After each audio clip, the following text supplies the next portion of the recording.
День народження Дракулори! Забула! Не щодня тобі виповнюється 1600 років. Плануємо вечірку?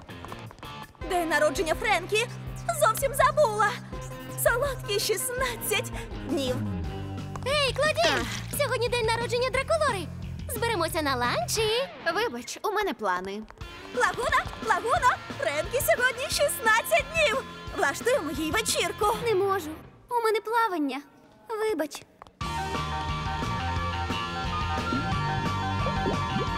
Вечірка? Ні.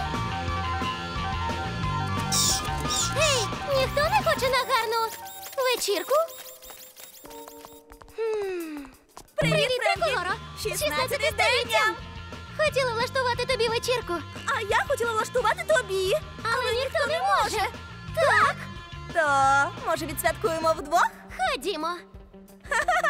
Ходімо на ланч. Сюрприз! З днем народження!